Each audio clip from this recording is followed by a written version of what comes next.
भाई और किसी कंट्री का स्कैम बताओ, कुछ चटक स्कैम हो रहा हो किसी कंट्री का। स्कैम्स भाई हर देश में अलग अलग तरह के स्कैम है, छोटे से लेके बड़े स्कैम्स सारे हैं। पर मैंने ये देखा है जो जगह मतलब ज़्यादा टूरिस्टी है वहाँ पे इस तरह के स्कैम होते हैं कि भाई टूरिस्ट से ज़्यादा पैसे लूटे जाए। जैसे इजिप्ट हो गया, पिरामिड्स के लिए वहाँ पे सारे आते हैं, तो लोग सोचते हैं कि भाई वैसे इतने ज़्यादा अमीर नहीं है वहाँ के लोकल्स, सोचते हैं कि भाई हर आदमी जो भी है वो एक वॉकिंग एटीएम है, इनसे जितने पैसे ले इसको ले लो।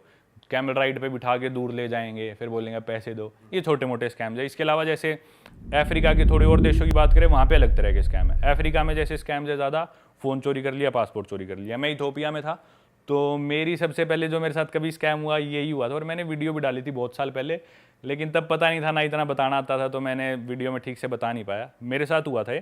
इथोपिया दरअसल ईस्टर्न अफ्रीका में एक कंट्री है, कैपिटल सिटी उसकी एडिस अबाबा है। वहाँ पे क्या करते हैं कि टूरिस्ट का फ़ोन और पासपोर्ट चुराया जाता है।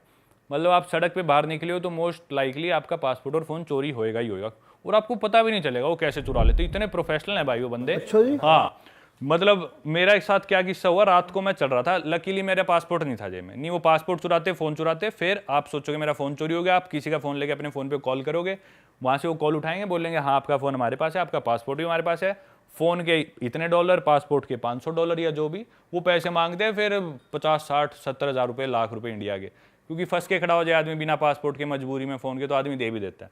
आपने दिए फिर? नहीं, वही तो हुआ, तो मैं रात को चलने लग रहा। लकीली वो ना उस ट्रिप पे मैंने यूट्यूब जर्नी अपनी शुरू करी थी, तो मेरे साथ मेरे दो भाई गए थे, एक मामा का लड़का, एक चाचा का लड़का। मामा वाला लड़का मेरा तगड़ा सा है, और उसको हालांकि मैंने बताया भी नहीं था कि हम कहाँ जा रहे हैं, उसे बस यूँ बोला था फॉरेन जा रहे हैं। वो सोच रहा था जाते ही कि भी कहीं बिकनी विकनी में लड़कियां दिखेंगी, बीचीज होंगे, गोरे लोग दिखेंगे। इथोपिया एयरपोर्ट पे बाहर लैंड होते ही उसने कुछ रिसर्च नहीं करी, तो वो उन लोगों को देख के, अब हमारे मन में तो ये कि हर काला आदमी कोई चोरो चक्का है, अपने इंडिया का माइंडसेट, वो सारे ब्लैक्स आए बाहर एयरपोर्ट भाई में। लेकिन जब आप इथोपिया जा रहे थे आपको मालूम थोड़ी होगी इतनी इजीली, मतलब इतना आम है यहाँ पे चोरी होना फोन वगैरह? हाँ, तब नहीं बता, तब नहीं मालूम होगा ना नहीं आपको? बता था, वो तो वहां जाके ही हुआ। हाँ। तो बस वो बाहर निकलती, उसने वो काले लोग देखे एयरपोर्ट के बाहर, तो वो उन पे चीख रहे हैं, इनको शर्म नहीं आती, जुग्गी वालों को एयरपोर्ट के बाहर आके रहने लग रहे। वो भाई कह रहे, अब मैं उसे क्या बताऊं, वो मेरे को ही गुस्सा देसी करे। बालक तो ऐसी रहे, सीधा सीधा। अब मैं उसे बता दूं भैया सारे ऐसे, तो मेरे पे गुस्सा करे। मैंने थोड़ी देर और कंट्रोल करा, फिर बोला कि यार वो बीच बीच बड़ी बिल्डिंग कहाँ छुपी हुई है, दिख नहीं रही। फिर एंड में हम होटल में पहुंच गए, कुछ नहीं मिला उसे, फिर उसे सच्चाई पता चली, वो मेरे से बहुत नाराज भी हुआ। फिर मेरा बाद में फ़ोन चोरी हो गया, तो वो बहुत फ्रस्ट्रेटेड था कि भाई मेरे को कहाँ लिया और मेरे साथ ये क्या होने लग रहा है, ऊपर से फ़ोन भी चोरी हो गया ऐसी जगह आगे। मैं सड़क पे चल रहा, रात के 11 बजे का टाइम, मेरे वो दो भाई साथ थे, और 2 सब्सक्राइबर मिल गए मेरे को। कुदरती नया ही चैनल बनाया था, फिर भी 2 सब्सक्राइबर मिल गए, जयपुर के थे वो भाई। पता भी नहीं चला, एक वहाँ पे ना दुकान थी, उस दुकान में क्या करते हैं, गाय का कच्चा मांस खाते वो, एक बड़ी सी दुकान, और उसमें गाय लटका रखी, बिल्कुल कच्चा मांस उसका वो खा रहे, और दूर से वो ऐसे दिख रही है मेरे को। वो जो जयपुर वाला जो मेरा सब्सक्राइबर था उसने बताया कि वहाँ पे ऐसे ऐसे होता है। तो मैंने अपना फ़ोन वोन जेब में डाल लिया, मैं खुद ही गिनाने लगी, और मैंने सोचा इसकी तो फोटो वीडियो कुछ नहीं बनाऊंगा मैं, भाई क्या चीज़ कर रहे हैं। तो मेरी नज़र ना थोड़ा उधर से थी, भाई क्या ये इन्होंने दुकान बना रखी है, पर उससे हम इग्नोर करके फिर मैं चलने लगा। मेरे पास एक आदमी आया, एक ट्रे सी लेगा, उसमें टिश्यू पेपर वगैरह थे, मेरे नज़दीक आके बोला कि भी ये चाहिए कुछ। मैंने उसे दूर से ही कर दिया, नहीं नहीं चाहिए। जहाँ तक मेरे को याद है वो मेरे से 2-3 फुट दूरी जो उसकी क्लोजेस्ट थी वो थी, और 2 सेकंड के लिए आया था। 10-15 सेकंड बाद मैंने जेब में फोन हाथ डाला तो फोन गायब, फोन ही नहीं। भाई इतना प्रोफेशनल बंदा यार, मेरे आज तक नहीं पता चला कि उसने निकाला कैसे। अकेला था वो क्या? दो अकेला बंदा था, और हम मेरे 2 भाई और 2 सब्सक्राइबर, हम 5 जने थे उस टाइम। अकेले की इतनी हिम्मत, और रात के 11 बजे आए। वहां पे वो बोलते कि अंधेरा होए बाद सड़क पे निकलो ही मत, ये रूल है अफ्रीका का, मोस्टली कंट्रीज का। निकल रहे तो आप बेवकूफ हो। हमने सोचा हम लड़के हैं, 5 लड़के हैं, 5 जवान है, हमें कौन क्या कहेगा। आया वो अकेला ही निकाल के ले गया, पता भी नहीं चला। उसी टाइम भाई उसमें से एक के पास आईफोन था, तो फाइंड माई आईफोन में देखा भाई मेरा फ़ोन कितनी दूर है। तो हमने, एक के पास गाड़ी थी जयपुर वाले के पास, उसकी गाड़ी में बैठे वो लोकेशन ट्रैक करी, हम उस जगह पहुंच गए। रात को 12-12:30 बज गए। अब भाई वो जगह इतनी खतरनाक, रात को सन्नाटा, सारे दारू पिए हुए लोग, अफ्रीका वैसी सब खतरनाक इलाका। तो मेरे मामा का लड़का परेशान था, तो ना फ़ोन की लोकेशन आके वो उसमें रिंग करने का ऑप्शन होता है कि हाँ, वो फिर बीप करता है कंटिन्यूअस, करता है वो बहुत तेज। तो लोकेशन के पास आ गए, और हमने सोचा बीप कर देते हैं। बीप करा, कुछ सुनाई नहीं दिया।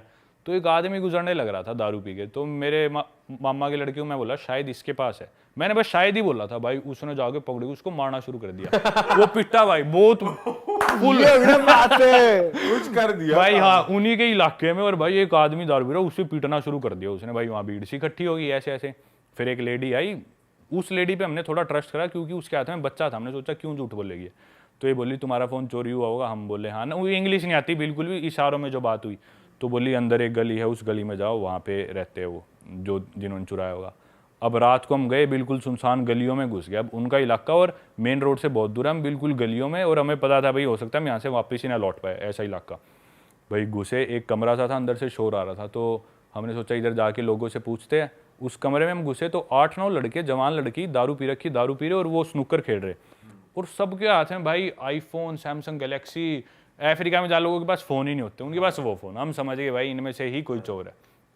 हम जाके बोले भाई ऐसी ऐसी बात है, तुम में से किसी ने फ़ोन चुराया, फ़ोन दे दो। वो बोले कौन हो तुम, इधर किस तरह आ गए, तुम्हारी हिम्मत कैसी हुई आने की है। वो हम बोले हम जाएंगे नहीं, फ़ोन लेके ही जाएंगे। तो हमारी कई देर बहसबाजी सी चली। ऐसे हमने सोचा कि भी बात ज़्यादा बिगड़े ना, क्योंकि इलाका उनका, लोग भी वो ज़्यादा थे। तो पर हमने फिर भी यूँ था फ़ोन तो लेना ही लेना है, क्योंकि फ़ोन में मेरी सारी फ़ोटोज़ उस ट्रिप की, और मेरे पास फ़ोन अच्छा था, आईफोन था, तो उन भाइयों की मैंने खींच रखी, उनको भी अपनी सारा कंटेंट है उसमें जो रिकॉर्ड किया है। सारे कॉन्टैक्ट्स उसमें, ना कुछ उसमें वो कर रखा था ऑनलाइन अपलोड या बैकअप। फिर भाई एक जयपुर वाला लड़का स्मार्ट था। इथोपिया में सिर्फ एक ही कंपनी है, जैसे अपने तो एयरटेल, जियो, वोडाफोन, वहाँ पे सिर्फ इथियो टेलीकॉम कंपनी है, और आपका मोबाइल नंबर आपकी नेशनल आईडी से रजिस्टर्ड है। मतलब आपको किसी का मोबाइल नंबर पता चल गया तो आपको उसका आधार नंबर पता है। तो हर आदमी के पास एक ही नंबर होएगा, और कोई दूसरा ऑपरेटर है ही नहीं, तो एक ही नंबर होता था। तो उसने ना, जो एक आदमी उनमें से दारू पी रखी थी, उन गैंग में से बोला कि भी हमारे पास नहीं है। तो जयपुर वाला बोला 1 सेकंड में कॉल करके ट्राई कर लेता हूँ, अगर इधर नहीं बचता तो हम चले जाएंगे। वो बोला हाँ आप कॉल कर लो। तो उसने क्या करा, उसने अपने खुद के फ़ोन पे कॉल कर ली, और उसका फ़ोन वो गाड़ी में छोड़ गया था, क्योंकि पता था यहाँ लेके जाएंगे तो हमारे भी जाएंगे, तो सब छोड़ के हम गाड़ी में गए थे। तो उसने अपने नंबर पे कॉल कर ली। वो समझ गया भाई ये नंबर इसने किसका मिला है, ना कुछ फ़ोन बजा। वो समझ गया ये गड़बड़ है, ये तेज़ बन गया हमारे साथ। अब वो हमारा कुछ करते भी है तो हमारे पास उस आदमी का नंबर है, मतलब उसकी आइडेंटिटी हमारे पास है। और वहाँ पे फ़ोन चुराने का क्राइम बहुत ज़्यादा है, लेकिन उतने ही स्ट्रिक्ट लॉज भी है। अगर आप फंस गए ना तो आपकी बेल नहीं होगी, आपको जेल हो जाएगी। लेकिन फंसते नहीं है वो, क्योंकि कौन हिम्मत करता है उनकी झुग्गियों में जाके उनसे पंगे लेने की, कोई नहीं फंसता। उन्होंने सोचा भाई अब हम फंस गए, तो तब हमारा पलड़ा थोड़ा भारी हुआ।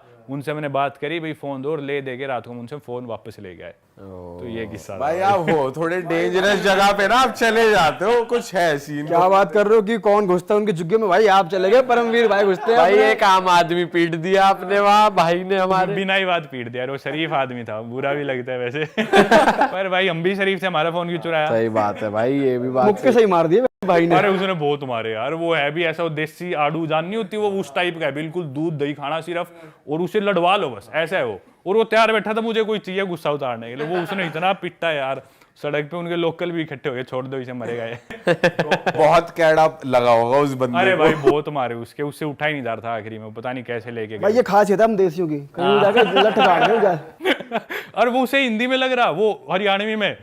अब मैं, वो मेरा भाई इतना देसी, मैं बोलता भाई इधर इंग्लिश नहीं बोल, इंग्लिश ही समझ में आएगी, हिंदी कौन समझेगा?